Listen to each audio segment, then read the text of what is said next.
Hi, everybody. My name is Beverly Burnett, and I am a very grateful recovering member of the Al-Anon family group. My home group is the Awakening Al-Anon Family Group, newly formed on February 28th of 2016, and it is a honor and a privilege to be a part of the formation of a new group, and I celebrated 35 years of continuous recovery on February 9th of this year, and I came into the program in 1981. So I'm really grateful to be here. It wasn't a minute too soon, or a minute too late, for that matter. I'm really grateful to be here. I love the part of the country where you can see the mountains, I wept when I saw the sunset Thursday night. I looked up at the sky and it was just amazing, and it just moves me so deeply because you don't always get to see that in other parts of the country for other reasons. Anyhow, I'm grateful to be here. Thank you to Ruth and thank you to Tom and for giving me this opportunity. And thanks to the whole gang that showed up at the Albuquerque airport. We gave a whole new definition to shop till you drop. We started in Albuquerque, we moved our way into Madrid, and then we slid on down the road to Santa Fe and ended up in Taos. And it was just wonderful. There's just nothing better than a bunch of Al-Anons in a car together, with a little bit of cash and a credit card. That's like recovery. So, anyhow, I love the theme, how free do you want to be? And I didn't know that I was not free. I didn't know that I was bound up in the family disease of alcoholism until I actually was an Al-Anon for a couple of years. I don't think we have any clue about how the effects of this family disease do affect us until we're in recovery. I've often heard the alcoholics say that they caught alcoholism in meetings of Alcoholics Anonymous, and I think as members of people like myself who love alcoholics and did not understand at all ever until I walked in the doors of Al-Anon that there was even such a thing as the disease of alcoholism, yet how that affected me as a person and my family and all of my relationships. So it took me a while to finally understand the depth of the effects of the family disease of alcoholism. And I think Tom just made an excellent talk today and shared with us, not only the aspects of the disease of alcoholism, but the recovery from it. And it was just a really excellent talk, and I appreciate it very much. So anyhow, I'm here to tell you, I'm going to look at my watch because 2 hours goes by really fast. And well, Joyce said it. It's hard to tell you 35 years of recovery in an hour, so I just decided I'd stretch it out a little bit. So I'm supposed to tell you a little bit about what I was like, what happened, and what I'm like today. And what I was like was, I was deeply affected by alcoholism. I believed for a long time, that my dad was alcoholic and my mom was a person who would have benefited from the Al-Anon program. But I always said that, and I wasn't really sure.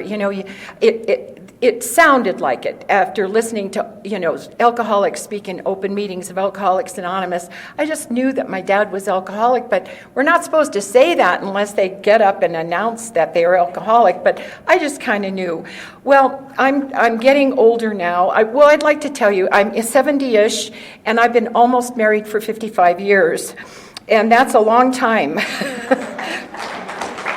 11/11 will be my 55th wedding anniversary. So anyhow, I'm kind of like getting rid of stuff. As you get older, you get rid of stuff. And I pulled a box down off the shelf maybe 9 months or a year ago, and I didn't know what was in it, and I opened it up, and what was in that box was all of my dad's really personal papers. Love letters to my mom and their marriage certificate and those letters, he would write to my mom, "I love you and I'll never do it again." There were a couple of those in there. And I was kind of, just going in, there was beautiful cards and, all written in my dad's handwriting and some things that were written in my mom's handwriting. And it was just wonderful. And I just kept pulling out all these papers, and all of a sudden I came across something that helped me to understand that I have not lied to you over the years. My dad was probably alcoholic. He was picked up on a drunk driving charge in Santa Barbara, California when he was 65 years old. And his brand new Lincoln Town Car got impounded. He had to pay, I don't know, $35 or $45 to get that car out of impound. He paid a $300 fine to the jail, and he was on 2 years probation. Do you think I knew any of that? No way. So I can honestly tell you that I came from an alcoholic home. We lived in Chicago, Illinois, and everything about my life that I know today was about drinking. They drank on holidays, and they drank anytime they had an opportunity to have a drink. And my mom always got irritated at my dad's drinking, and there would be a lot of fighting. And we lived in houses that had what we called gangways, which was only 3 feet of space in between the houses. And there would be all this screaming and yelling. And I knew as a little kid that when I went outside, I felt some sense of humiliation or embarrassment, shame about the noise that people could hear, especially in the summertime when the windows were up. And I also realized as time went on, and we kind of take a look backwards at what our life was like, that I was really happy to be anywhere else but home. I enjoyed being with other people. I was a rather social kid and very athletic, but not the kind of kid that was in a team of anything. I was just always on a roller skates or ice skates or a bicycle or a jump rope or double dutch or whatever. I was always doing something. So I was happy to be able to be invited to other people's homes. And I think what I would know back then is that it was always different somewhere else than it was at my house, and I didn't know what the difference was. So that was one thing. My mom and dad were products of the Depression, so money was a god. We didn't have very much, but my mom figured if she ever got a diamond, she would have it made. And my father died with 50 pair of Florsheim shoes because kids back then got one pair of shoes, and if you wore them out, you put cardboard in the bottom. And, those kinds of things affected my life to some degree.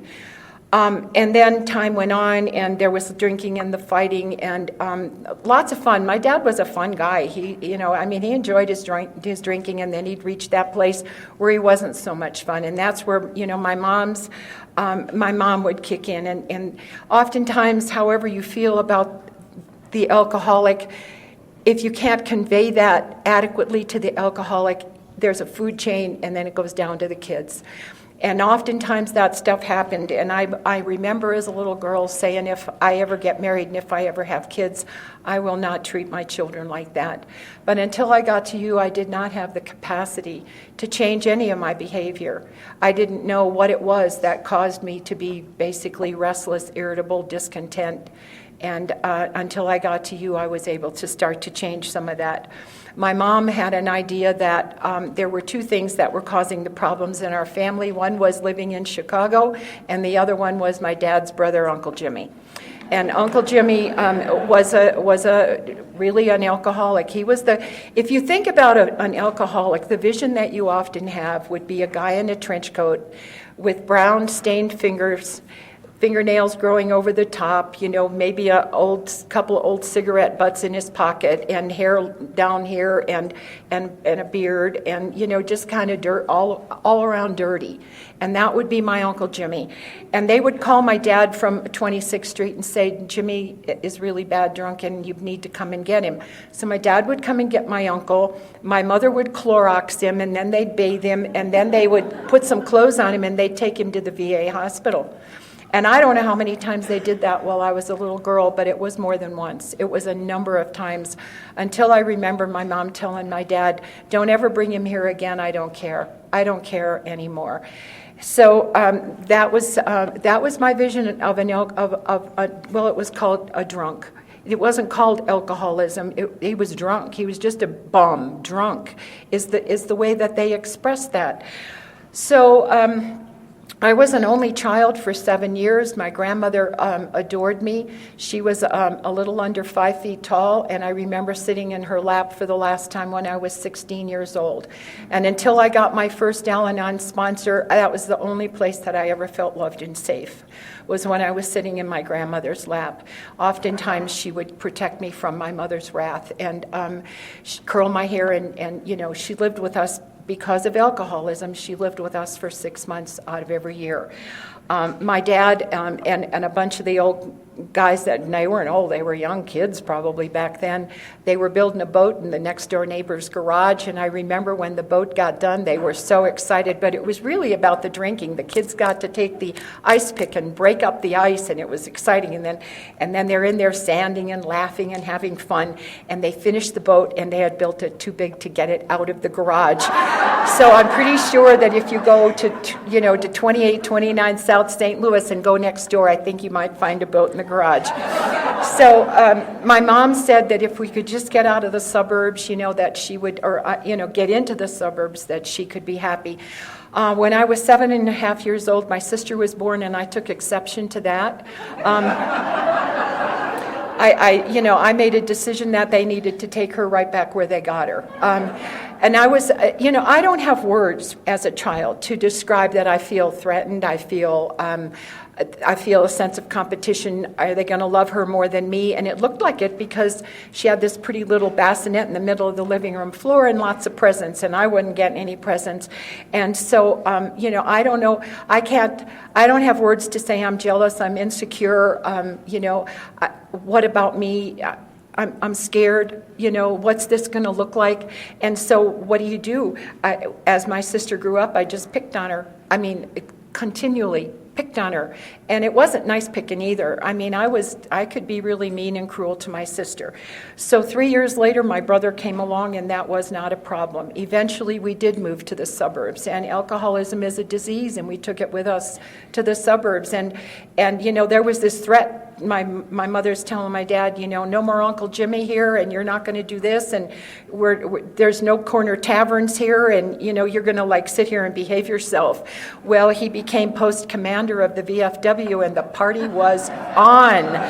So he did that for 2 terms of office, and it was just one big polka party, And my mother's. She just her behavior became worse. And as her behavior became worse, she took it out more and more often on us, and the windows are open and all that same scenario. So when she got tired of that, my dad lost his job, and we ended up in Ogden, Utah, the summer between my junior and senior year in high school. And it was horrible. There was really supposed to be, we were really out of it. We had moved all the way from Illinois over the Rocky Mountains, taken a train, and it was going to be all better. But what we all know that we're sitting in this room is that alcoholism is a disease. And we took it with us. And we got off the train, and the screaming and the yelling started, and it was worse than it had ever been. And the only problem was I didn't have the youth center to run off to and places to go where I didn't have to be, exposed to this chaos and this screaming and yelling 24 hours out of the day. And I was stuck right in the middle of it, and I just hated it where I was. So I turned 18, and my dad got me a job where he worked, and I don't know if I was there, a month or a week, or it wasn't very long, and this guy came in, and even to this day, I am so attracted to the cocky, arrogant alcoholics. I can spot them a mile off. And this one came into our department, and, he kind of swaggered, and he had the cigarette, and he had smoke rings, and he had a crew cut, and I hadn't seen a crew cut or Bill Haley and the Comets and all that since we moved out of Illinois, and I looked at him, and he had a brush in his pocket, and he's kind of going down there like that. Wouldn't you be attracted to that? Absolutely. So he's and he had a sport coat on and a tie and a job. I'm thinking what more do you need, right? But I when he left, he repaired the business machines, and where I worked, it was a defense plan. And so anyhow, I says, oh, who is that? And they says, oh, that's George, and he's in and out of here all the time. He repairs the business machines. And they said, he just got married not too long ago, and we all went to his wedding. And I was like, oh my God. But you know, I don't let small things get in my way. They have said I'm a bulldozer. I don't know, but that's what I've been told, that I am a bulldozer. So maybe not anymore, but I was back then. By God, if I wanted something, I was going after it. So he was in and out of the department all the time, and you know, I'm looking at him, and he was sleeping in his office, and his clothes were on a pipe, and then he was back in the big bed, and then he's sleeping in his office, and I would look at that, and I had created a scenario in my head. There's a page in How Al-Anon Works, and I think it's around page 37, and it says struggling with reality, and I am telling you, I live in that place where if I don't like what's really going on, I just go in my head and create my own little movie, and everything is always wonderful. Sex is good, you know, it's a great place to be. And so I did that. I went into my head, and I planned out our whole future. And he's married, you know. But when I find out he was sleeping in his office, you know, I was born with this thing inside of me that said if he was mine, I could make him happy. And it took me a lot of years in Al-Anon to understand that I don't have the ability to make anybody happy. It says in, you know, our little Just for Today that we are as happy as we make up our mind to be. And that took years for me to understand the true meaning of that my happiness does not depend on anybody else. But back then I just thought if I could get that cigarette smoking hot guy, I would be happy, and I could certainly make him happy. So that little dream went on, and eventually he came into the office and he said he was officially separated from his wife and he would like to take me out on a date. And I thought, you know, all my dreams had come true. Oh boy. So anyhow, I take him, I have him pick me up on Friday, and I bring him in the house to introduce him to my mom and dad, and they go in the kitchen and they have a few beers and a couple of shooters. And by the time we actually went out the front door and out on our date, he was half in the bag, and that was all I knew. It was comfortable to me. I did not know anything about going out. I went out on a date with a guy that did not drink one time, and he took me in his backyard in Ogden, Utah, and the cherry trees were in bloom, and he set up a little card table in the back, and he brought out the Victrola and put on some classical music on a 78 RPM record, and he didn't smoke or drink, and he brings out a chessboard, and he's going to teach me how to play chess, and I could not wait to get out of there. I wanted the one that lost his car and was building a boat too big for a garage, and that was my kind of guy. And so I found him. I found him, and we dated for a year and a week. And I know today, there were so many signs of alcoholism, but I didn't know what alcoholism looked like. He lost his car and he didn't show up for dates.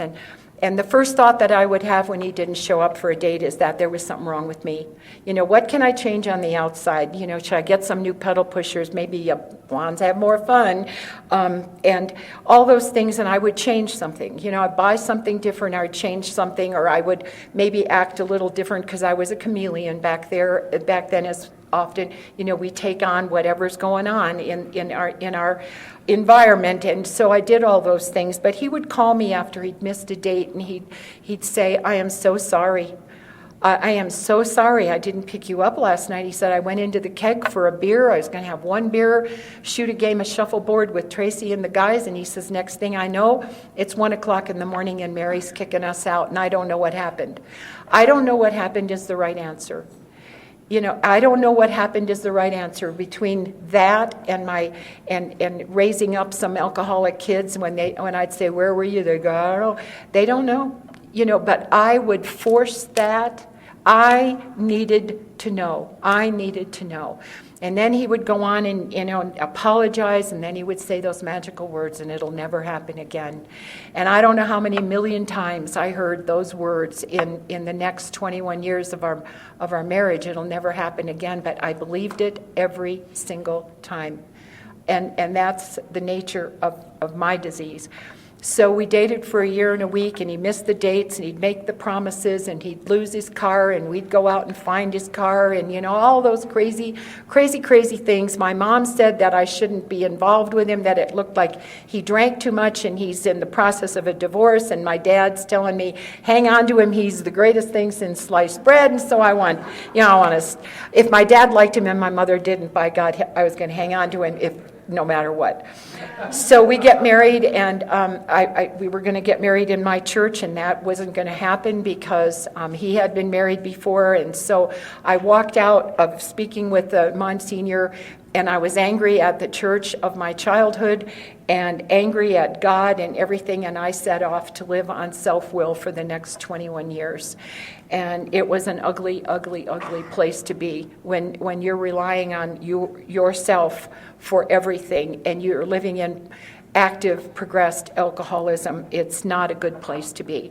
So we got married in my mom and dad's home in a living room, and the booze was piled up to the ceiling because in parts of the country, 11/11 is Veterans Day, and the liquor stores in Utah were closed, and by God, we don't want to run out of booze, right? So it's stacked up. So we head off to a honeymoon, and before the rice fell out of my hair, I was pregnant, and I don't know how that happened. I had birth control pills, and, you know, they were in my purse. I mean, what more do you need?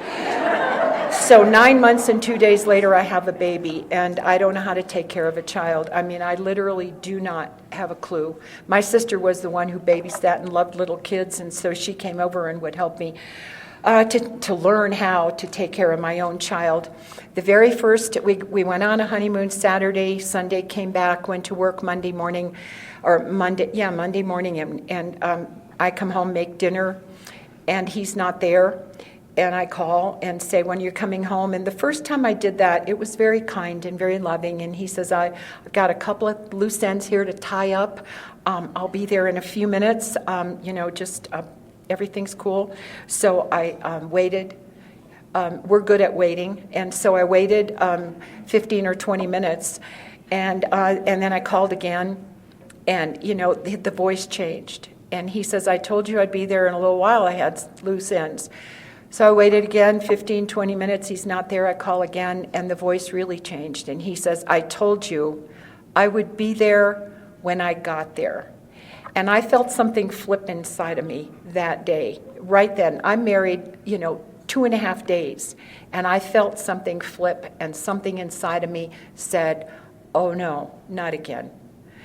And that went on for the next 21 years. And there was a lot of name calling in that, and a lot of my self-worth when I married him wasn't very good to begin with, and then you go through all that stuff for 21 years, and by the time I got to Al-Anon, there wasn't much left of me. You have built me from the bottom up, and it's been a wonderful process. It's been painful, it's been hard, it's been enlightening, it's been joyful, all those things.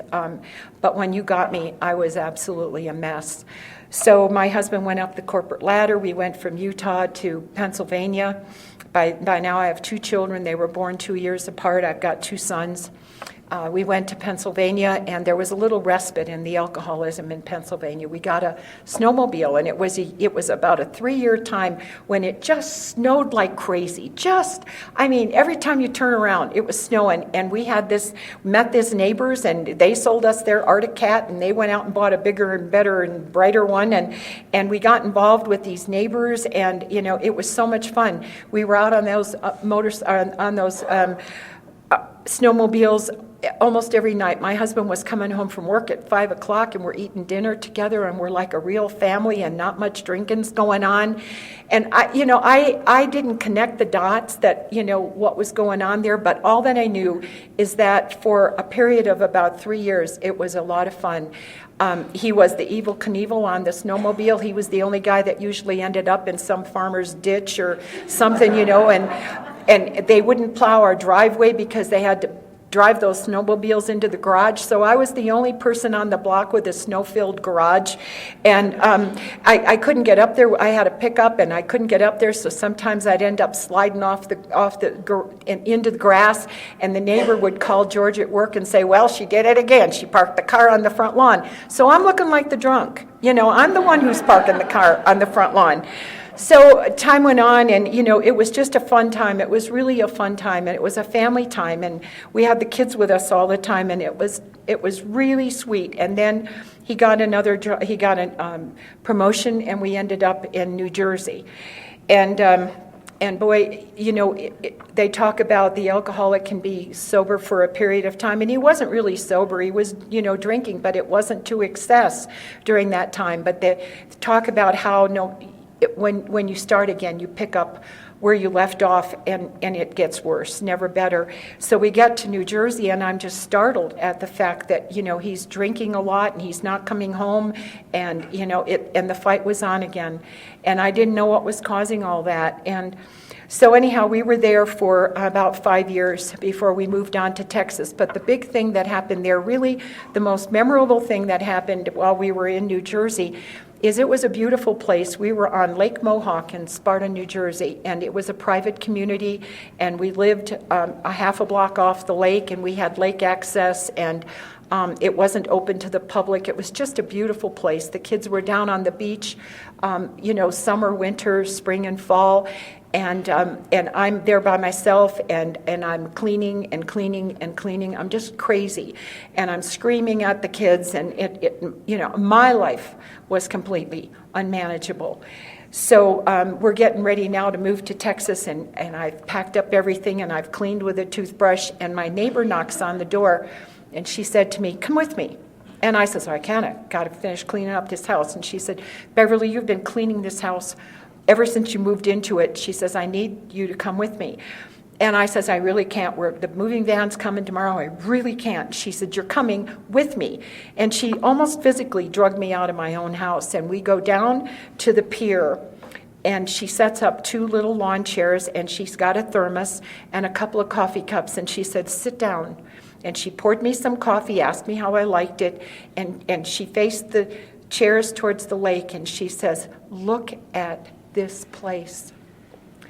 And I said, I am. And she says, no, really, Beverly, I want you to look at this place because you're moving away from here tomorrow. And she says, I don't even think you have ever taken the time to see where you live. And that's alcoholism. That's what happens to us when we get so completely caught up in another person's disease that we lose ourselves completely. And I remember sitting there that day, and there was a sailboat going down, and there were swans on that lake and the little pier, and you could look down in the water, and the little fish were down there. And I looked at that, and I thought to myself, I have lived here almost 5 years, and she was absolutely right. I did not know where I had been. I never had known where I was. And so we go to Texas, and I'm really happy. He's got a new job, lots of money. Everything's going to be fine. But we bring 2 alcoholic kids with us that I did not know. And they were pretty progressed by then. They were 13 and 15 years old when we moved to Texas. And they were well into their disease, and they were stealing from me, and they're not coming home on time. Somebody mentioned contracts. Today we've had all those episodes. They were bong makers. My youngest son was a very successful bong maker, and the older son had the suitcase that held the cash. And they had, we barely moved into that house, and we had a lot of kids ringing our front doorbell, and I thought, this is just wonderful. We moved here from Sparta, New Jersey to Louisville, Texas, and they've got friends like almost immediately. And I'm saying, bring them in, and I'm making Kool-Aid and cookies, and they're like running these kids down the hall and shut the door, and then they're out the front door. And I'd say, well, why didn't you ask them to stay? And they go, leave us alone, Mom. And so it went on like that. I grew a really great batch of, they were mystery seeds. I didn't know any better. It was a science project.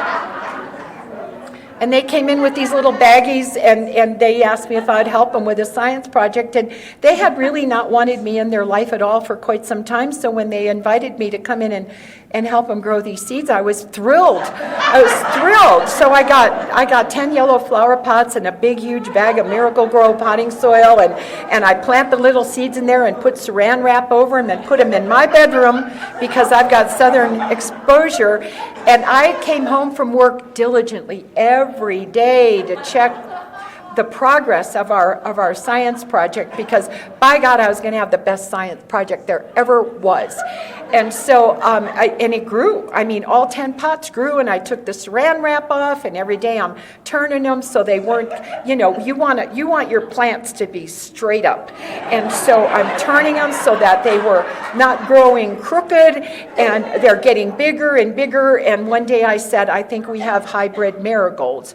And the little boys from the neighborhood are running through the house, and I'm trying to offer them cookies. I mean, I am just crazy. And they're telling me to go to my room, and the science project was in my room. And so one day 6-7 weeks go by, and they're like this big now, and big, oh my God, big leaves. I figured when they finally bloomed, they were going to look like sunflowers. I mean, you would have been proud of that. And one day I come home from work at Friday night, and the dirt and the pots are there and the plants are gone. And I thought, oh my God, I'm going to get my car, I'm going to run to the high school, I'm going to explain to the teacher that we grew the project. And it was about 10 after 7 on a Friday night. I worked in a bank, and I just got home, and I was devastated. And I thought, okay, I'll take Monday morning off work, I'll go to the school, I'll get the science teacher. I didn't even know his name. It took me 10 years in recovery before I realized that they were 2 years difference in age, and there's no way they were in the same class. And when I brought that up, my oldest son went, "Duh, Mom." But I'm dyslexic, really dyslexic, and I was evaluated when I was 60 years old, and they found out that I've got this huge, big brain, genius mentality, and I have 5% comprehension. So I was, it was really easy. As I have talked around, the young kids come up to me and go, "God, I wish you'd been my mom." I couldn't pull that stuff over on her. So I looked at pickup trucks for a number of years when I first moved to Texas, and I thought that their bumper stickers said naive. And so I'm thinking, why in the world would anybody with a big four-wheel drive, tough, big smokestacks and, big rumbling pickup trucks like they drive there, why would they put naive on the back? And one day I'm getting to work, and I got up behind one, and I said, Native, native. So anyhow, that's how I am. So I was naive, and so when I go and go to put some clothes away, when I realized the science teacher probably wasn't there, and I go to put clothes away, and the science project is thumbtacked on the inner wall of my son's closet, and I had I have a white-hot rage that's just, I'm out of control. I haven't had an attack of white-hot rage since April 8th of 2000, and for that I am very grateful, and so are the people I live with. And but it took a lot of inventory work and a lot of patience and tolerance and a lot of growing into myself to find the causes and conditions of what would be the J17 on my jukebox that would blow me off the edge and into wanting to kill. And I'm serious about this.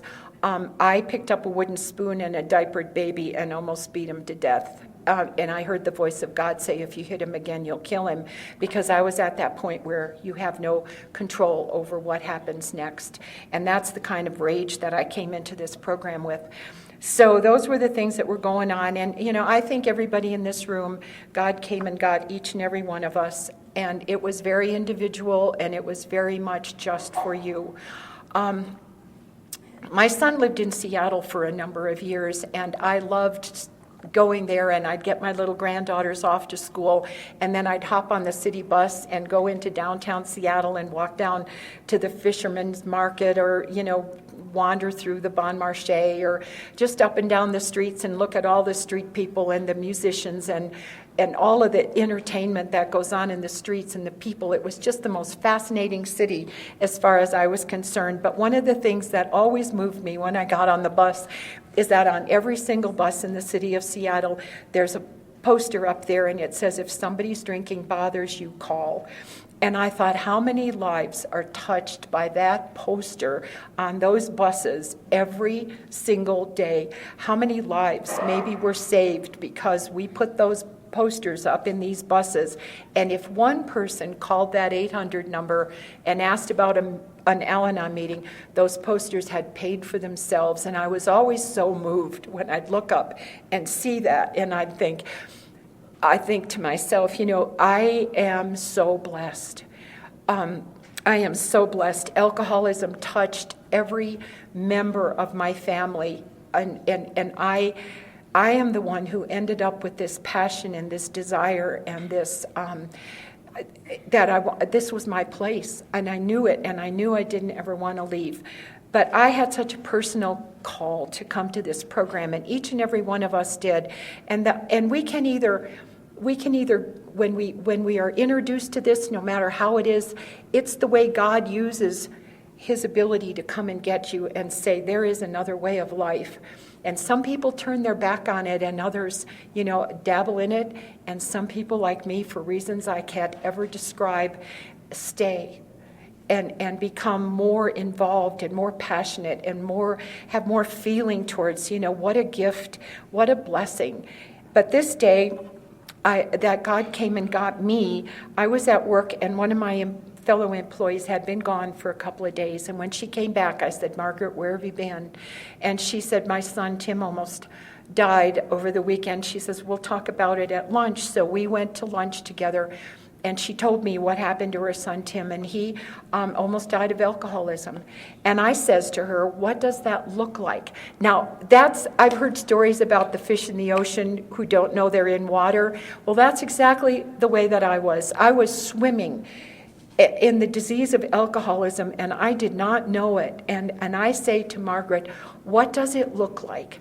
And for a brief moment, she started to tell me some of the things that her son was doing, and I had this moment of clarity where for just, I don't know if it was 1 second, 10 seconds, 30 seconds, I could see the reality of my life, the pills in the washing machine, growing the pot, the stealing, the lies, the deception, the screaming, yelling. I began to see how small I had allowed my life to get, that I didn't want to leave the house because when I would leave, they would fight and things would get broken and the dogs would hide and not come out. And it was just a hideous place. And for 1 minute, as she's telling me about what it was that caused her son to be in a hospital in ICU for the weekend, I saw it like that. And if you're not sitting somewhere where you can do anything about it, it is a terrifying moment. It's a terrifying moment to see where you really are in life. And I just slammed the door shut.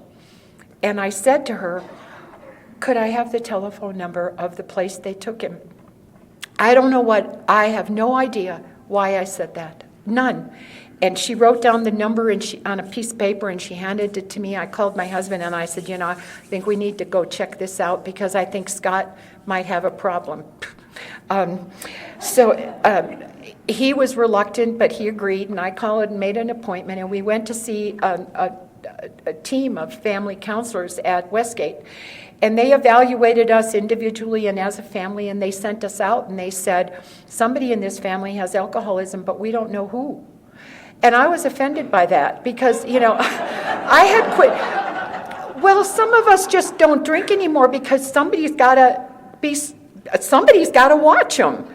And I was it. Now, that man never once turned over his keys. I'd say, honey, I think maybe you've had a little too much to drink and maybe you ought to let me drive. And that was the fight was on. I got called a lot of names, and in the ODAP book it says if they call you a tree, would you believe that? But I got called a lot worse than a tree for a period of 21 years, I can tell you that. And I did believe it. I did believe I was all those things that he called me. And so I never got the keys, but I was so, I'm not going to drink because, somebody has to watch them. So they sent us home, and I've got this resentment, and that was somewhere around the end of January of 1981, and a few days or weeks later, I noticed that a ring I had worn to work was gone. And I confronted my youngest son, and he said he took it and that there was no way he could get it back. And I'm chasing him down the street in my pajamas, and I come back in, I call in sick to work. And that day, I think that was the truth. I became a liar. I became a cheat. I became a thief. I became the one who covered up and tried to wash and wax things, so nobody would know what was really going on in the house. But we just had all of our windows changed out a year and a half ago, and I guarantee you that if my dogs would bark in the house, you could hear it two houses down. So God only knows what the neighbors heard, during those active years of alcoholism. It was a real insane place, and I was getting sicker and sicker. So I called in sick, and a few minutes later, the youngest son called and said, "Come and get me." Now, he had been robbing houses with a buddy, and the kid was in the Denton County Jail, and he knew that he was going to end up there any minute, so he called, and it was a way out. So what I know today is that you don't have to be here with a pure motive. My son went to treatment that day because he didn't want to be in the Denton County Jail. Now, I signed on the dotted line, and they said to me, "You'll have to go to Al-Anon," and I says, "I can't, I work." And they said, "So do we." And they have no compassion. Back in 1981, they told the truth, and they didn't really care if they hurt your feelings. And I'm grateful for that.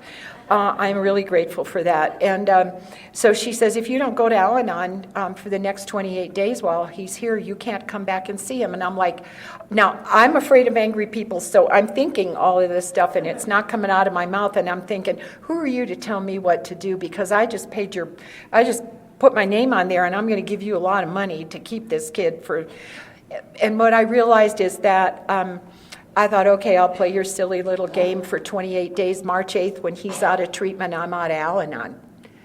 And I went to my first Al-Anon meeting, and there's another little thing in the ODAT book. Some things just move me, and I remember them forever and ever, and they're the things that keep me going.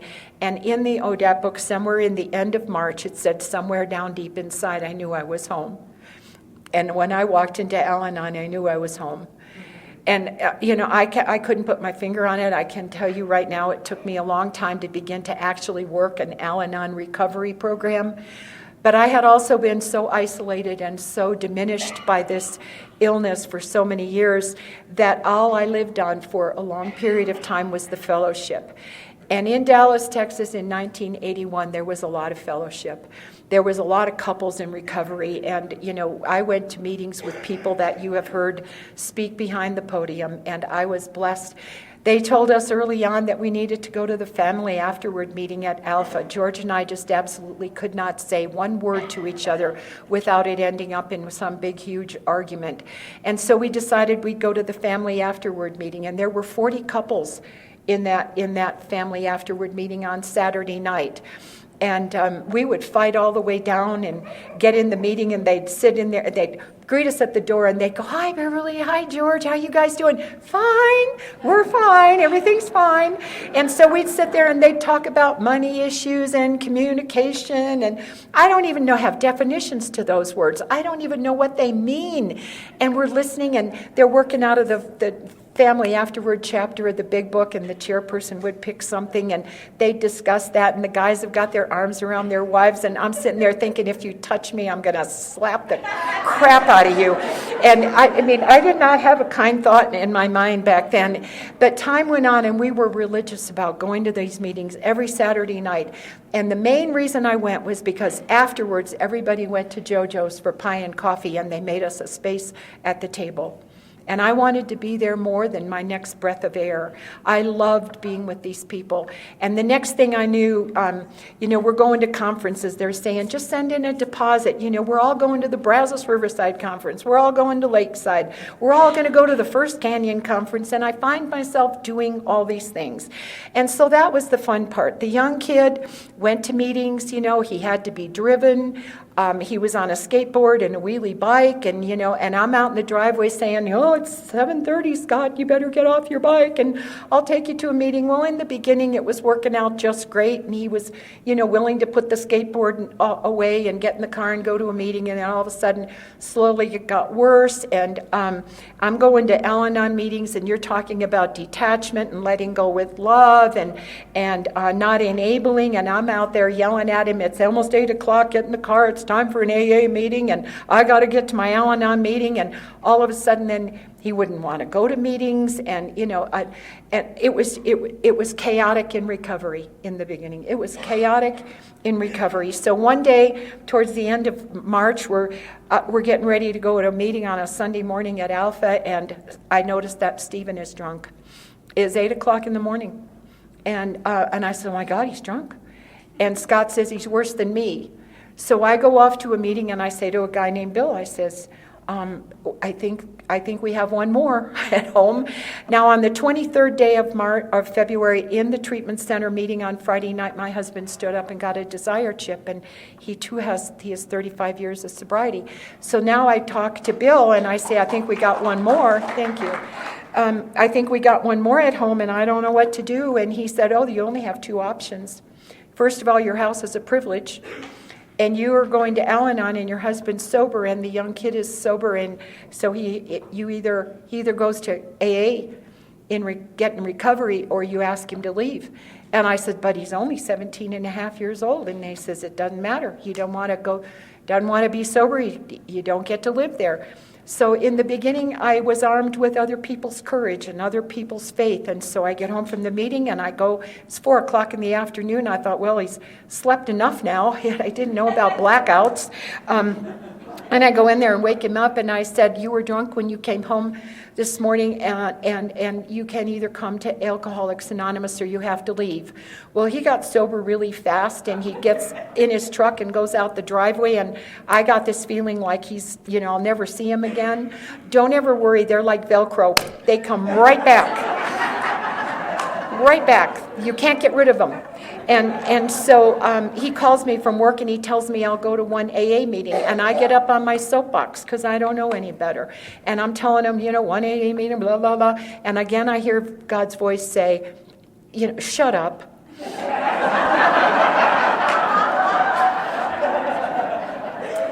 So I did, and we got in the car to go to AA that night, and my husband didn't like the way he was dressed.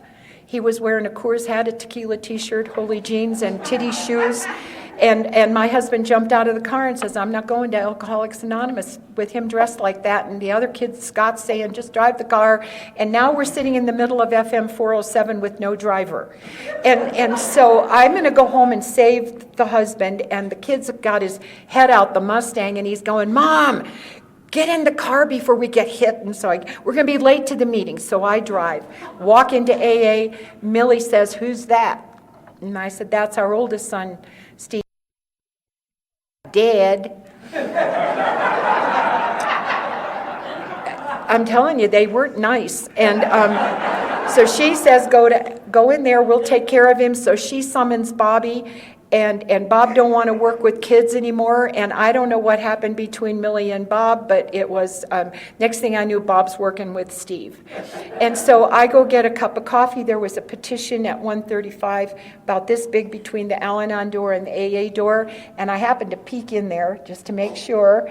And I got to watch my young son poke the older son and tell him to get up and get a desire chip. And my son has 35 years of continuous sobriety. So what was going on in my house was a success story that was unbelievable. I got to hear my son Stephen's first sober prayer.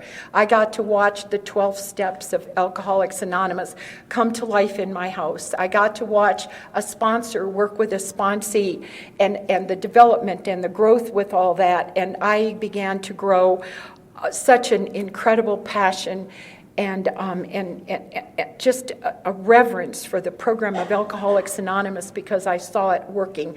I heard my son's first sober prayer, and he said, "Bobby told me to tell you to help me stay sober today." And I remember sitting, because our bedroom walls are together, and I was just weeping, in my bedroom to hear that. And on the other hand, as the one son is going off to Icky Paw and Yucky Paw and run into the 24-hour club, and I'm having discussions with Bobby about not taking my beautiful, clean and sober son into that part of Dallas because it was a despicable place. And one day, Bob poked his finger in my chest, and he said, "I'm going to tell you something. If that kid drinks again, he'll be lucky if he could get a bed in that place." And I'm like, whoa. And then he assigned me a sponsor, and he said I was interfering with sobriety, that I didn't know what to do. So anyhow, I got a sponsor, and I worked with her, and then the young one didn't stay sober, and we put him in a second treatment center, and then he came home, and he was only sober a couple of weeks, a month maybe, I don't know, and he was drinking and drugging again. And on Valentine's Day, when he was 17 and a half years old, I put him out in the street. I handed him a brown paper bag and put a few of his belongings in there, and that day he had called me some names, and he was so loaded on liquor and drugs. I mean, there was absolutely nobody behind those eyeballs. It was like madness. And I put him out, and it was at that time that I had to get a program in order. I could no longer live on pie and coffee and fellowship and the family afterward meetings. I had to start working the 12 steps. And it was the only way that I was going to be able to survive. And the first thing that happened to me is I didn't know where to find a God. I walked away from the Catholic Church when I was 19 years old. And everything that you look at on the walls, everything's about God. Turn your will and your life over to the care of God. Prayer and meditation. Everything. And I'm like, if I don't find the God, I don't know what I'm going to do. And every day I woke up, and all day long I was thinking, I don't know where to look for God. I don't know how to find God. What does God look like? If I can't find God, I can't finish working the steps. And if I can't finish working the steps, I don't want to lie in Al-Anon. I don't want to pretend like I have worked all 12 steps. I don't want to pretend that I have a relationship with God that does not exist. And all day long I was preoccupied and almost obsessed with asking, I don't know where to find God. I don't know how to have these experiences. I can't share a miracle because I don't even know what my own personal miracle is. And what I didn't know until several years later is that while I was walking around questioning how I was going to find God, those were my prayers. I can't find you, God. Help me find you. If I can't find you, I can't stay. And one day I lost a check in Walmart. I didn't know I lost it in Walmart. It was signed and it was made out to the Tom Thumb, and I dropped it in the Walmart store, but I didn't know it until I went to pay for the groceries at Tom Thumb, and I couldn't find this check. And there's kind of a story behind why the check was made out in the first place, but it was dropped. And I was just panic stricken because the amount was open. And I got home, and it was the first time that I can actively remember surrendering. There was nothing I could do about that check because I worked in the bank that the check was drawn on, and there was nothing I was going to be able to do about that check until 8 o'clock in the morning when the bank doors opened, and I could put a stop payment on it. And so without really realizing it, we are taught here to do the next right thing. And so the next right thing for me was to open up the refrigerator and get out the potatoes and start to cook dinner. And I'm standing there peeling potatoes, and I'm surrendering the check, saying to myself, there's nothing I can do about the check. There's nothing I can do about the check. And all of a sudden the telephone rings, and I pick it up, and it's Gracie at the bank. And Gracie's job at the bank was to file checks. She had been there 12 or 13 years, and back then they matched signatures on a check with a signature card, and that's all Gracie did all day long was match signatures to checks. And when that check dropped, it dropped on its face, and back then they didn't have the endorsement on the back, so it was just a plain white piece of paper. But because Gracie was a check filer at the bank, she thought to herself, that looks like a check, and she picked it up, and it was mine. And she called me up, and she said to me, did you lose anything? And she says, this is Gracie at the bank. And I said, "Oh my God, Gracie, how did you know?" I says, I lost a check that was made out to the Tom Thumb. She says, "Well, I found it, and I can't believe we have people as stupid as you working for our bank." And she says, "What were you doing with a signed check in your wallet?" And it's a long story. And and she said, "It doesn't matter. I found it." And I hung up the phone, and I realized that only through the grace of God did Gracie find that check, because anybody else, it wouldn't have mattered. And all of a sudden, I realized that God knew my name. And from that day on, and then I started, I listened to other people share, and there was a man named Gene Duffy, and he's deceased now, but he talked about finding the evidence of God before you got into the program. And I thought there was no evidence of any God before I got into the program. But the fact of the matter is that there was a lot of evidences of God. And I searched back in my life, and, to talk about making a foundation so that when something big happens, you've got a solid foundation. And so I started to go back over my life, and I'm 9 months and some days pregnant with my first child, and I'm in labor. And I call my husband and say, "I'm in labor, and the doctor says I should come to the hospital." And my husband went through that same song and dance, "I'll be there in a few minutes." And I'm like, "Okay." And so I call again in a few minutes, and I said, "Really, the contractions are close. The doctor wants me at the hospital." And he says, "I'm just tying up a few loose ends. I'll be there in a few minutes." And so the last phone call, he was getting a little gruff, but I could hear somebody in the background say, "For God's sake, George, go home." And so all of a sudden I hear a clatter in the front yard, and it's the Cream of Weber milkman. And back then, they had the square little truck, and on the seat with the spring and the little wire and the bottles of milk. And he comes up the sidewalk, and he looks in my screen, and he says to me, "Lady, are you all right?" And I says, "I'm in labor, and I'm going to have a baby, and my husband won't come home from work." And he says, "I have 5 children under the age of 6. And he says, "If your husband's not here in 5 minutes, I'm going to take you to the hospital in the truck." Now, I was humiliated about that. I was completely humiliated. But what I realized when I was looking at the evidence of God before I came into the program, God sent the Cream of Weber milkman. And so even back then, I was being cared for even when I didn't have a personal relationship with God. And so time went on, and my young son got married, and my dad was diagnosed with an incurable cancer, and he came to live with us.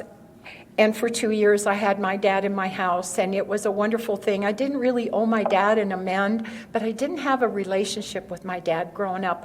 My mom really interfered with a lot of that stuff. And so I had this 2 years where I had my dad. I took him to his cancer treatments. We drove around in that nice, Lincoln. He bought another new Lincoln, and I'm the driver, and he's got a cute little cap on to cover his balding head. And it was a wonderful experience. Every Tuesday I took him for chemotherapy or radiation, and then he stayed at the house a couple of days until the sickness passed. And he had a little apartment because he wanted to feel self-supporting. But the fact is, my sister and I were really taking care of him, but he wanted that feeling of independence, and we let him have that. And we took him to AA meetings. We were going to, every night we were at an AA meeting or something. And so we just hauled him along with us. And he'd come home, we'd drop him off in his apartment, and he'd go, "I just love those people." And I had to just lock my lips, because I'm thinking, "You know what, Daddy, those are your people."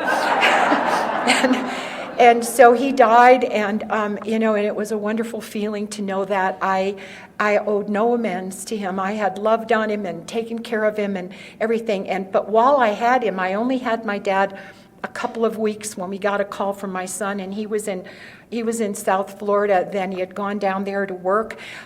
Because he knew that we were not going to enable his alcoholism, and I had detached with love, and I was taught from the beginning to love my son and hate the disease and offer him up to God, that he was God's child, he wasn't mine. And I learned how to do those things, and my son knew that I loved him and hated his disease. And so I was blessed that he would stay in touch with me, and he would sometimes start to share the horrors of his life, and I would say, "You know what, please don't do that, because I have no way of processing that." I says, "I know your life is bad, but I don't want to hear how bad it is." And he knew, and he always stayed in touch. I always knew where he was. And anyhow, he went down to Florida with a job. He'd gotten married, and they had a baby a couple of years later. And had my dad for about 2 weeks, and I get a call from my son. He had been in the hospital for 10 days, and he was released that morning. And he said, "Mom, the diagnosis is full-blown AIDS, and they said I have less than a year to live." And I thought, oh my God. He says, "Mom, you got to come to Florida. And now you had taught me about priorities.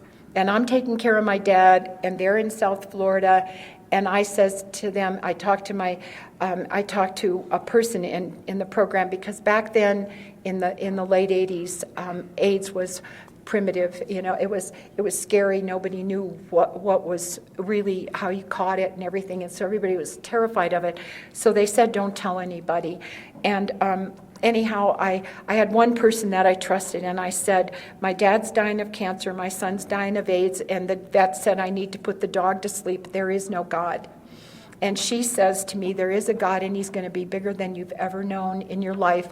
And I know you write in a journal every day, and at the top of the page, I want you to write down the evidence of God. And I do that to this day. I write down where I see God. And if I don't have a journal, I take a picture, whether it's a memory picture or a real picture. And when I looked up at the sky on Thursday night and I saw that beautiful sunset, it was my evidence of God that day. And I do that every single day. I never, ever go through a day when I don't, in some way, understand how big and precious this God is and how personal he is in my life. And so you taught me, this lady helped me to kind of put things into perspective. And she said, your job right now is you're taking care of your dad. She said the kids will work something out until your job here is done. And when my dad died, the kids came back to Texas, and I was able to help them get through the next. My son actually lived almost 5 years. And my granddaughter was 4.5 years old when her dad passed away. And the people from AA came into the little chapel at the mortuary.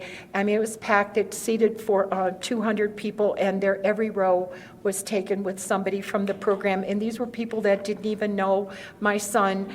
And for the next so many years, until my granddaughter was 24, we helped take care of her. And we weren't like, I've heard it described, Toys R Us grandparents. We weren't that. My husband had promised my son that we would make sure all her needs were met, and we did that. And she got to go to the Crested Butte Mountain Conference for 13 years, and she went through Alababy, Alatot, Alatine, Alatween, and she had 500 moms and dads up there, and she knew what alcoholism was. And a couple of years ago, she had wisdom teeth pulled, and she realized she had an abnormal reaction to the painkillers, and she called me and said, "Nanny, I think I have the black bean," because we called it the black bean. And I mean, everybody in the family's got it, It's like the old maid, it's like having the old maid in the card game. And she says, "I think I got the black bean." And I said, "What makes you think that?" And she says, "I took those painkillers for my teeth." And she says, "I became really mean to my mom." And she says, "What do you think?" And I says, "I don't know." I said, "This is something that you get to work out with the God of your understanding." And when she was 24 years old, her and her mother walked out of our life. And I haven't seen that granddaughter for almost 4 years. And for 3 months, I went through just a heartache about that. I didn't understand it. There was a lot of smoke and mirrors that happened at the time that they walked out. And then I had to call my sponsor, and she said, "You know what? Let's just do that thing that we knew like the butterfly, open your hand, and if she was meant to be, someday she'll come back." And so I have an open hand with this granddaughter, and I don't know whether she'll come back or not, but there's not a day that goes by when I don't ask God to protect her. I don't know if she's married, not married. I don't know if I'm a great-grandmother. I don't know anything about her, but she doesn't live far from me. That much I do know. So life went on, and after our son passed away, my husband and I went through 5 years of hideous grief. It was take a step and drag him, and we would fight, and then we'd get along, and it was just really a really hard time to get through that.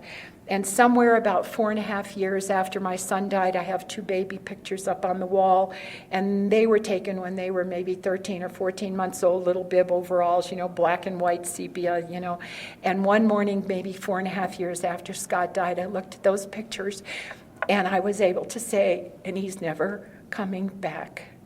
And that was the day that it got a little better.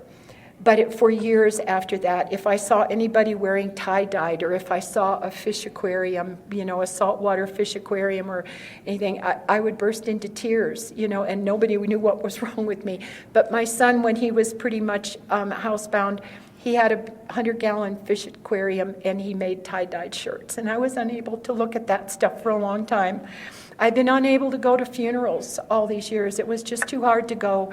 And last year, a couple of our Al-Anons lost their husbands, and I didn't have a close relationship with them, with the husbands, just with the wives. And I thought, you have to start somewhere. So last year, I attended 2 funerals for people that I loved, and I sat with people that I loved so that I could do that. And Al-Anon just keeps helping us to grow and step over our fears and do the next right thing. And now my life, I have a good life. My inner life is just amazing. I walk my dogs 2 miles every day. I talked this morning about last summer having a burning in my chest and finding out I was minutes away from a widowmaker heart attack. But I didn't have a heart attack, and I didn't have a stroke because I had these symptoms, and I went to the emergency room and got it taken care of, and they found the problem and they fixed it, and I'm as good as new. They say I've had my 100,000-mile checkup, And so, the doctor said to me, I know it doesn't do me any good to say this, but she said, could you wait a week before you start to walk again? And I did. I waited 2 days, and I got back out there again. Because she wasn't an Al-Anon. I only followed directions in Al-Anon. What does a doctor know? And I know that if it wasn't for Al-Anon, I'd be dead today. I started this new group, and it's fun to be a part of that. And you would think that after you've been here, 35 years, that you would think, nah, not me. I'm still going to 2 and 3 meetings a week. I sponsor a lot of girls. I love the ladies that I sponsor. I feel so blessed to be a part of somebody else's life, and that they trust me with their deep, dark secrets, and we laugh and we cry together. And my husband today is in the throes of another progressive illness called COPD, chronic obstructive pulmonary disease. And it's a hideous, hideous disease. I am watching my husband's health, deteriorate slowly over the period of time. And some days when his oxygen levels are not up to 98, which is normal, and they're never there anymore, but when they're low, he's restless, irritable, and discontent. And my Al-Anon program today is stronger than it ever is. I go by a few things: keep my mouth shut, mind my own business, don't ask questions, don't defend myself, and be kind. It's moments. Some moments are like living with active alcoholism one more time, and I don't look at that as being a burden. It's an opportunity. It's an opportunity for me to be the most kind and loving person and have compassion. And I don't do that very good all the time. Some days I am on my last nerve.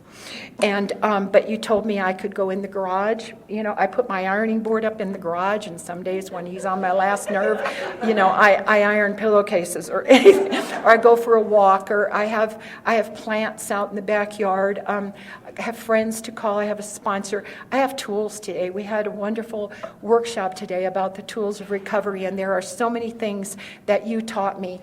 And I know that I am not the woman that I came in here with. Because of Al-Anon, I have been restored to something far better and far more beautiful than anything that I would have been if I was even alive. I have friends today. I am respected in my Al-Anon community and the AA community. And what more can anybody want? I get invited back to places, and when I get somewhere, people go, I'm happy to see you.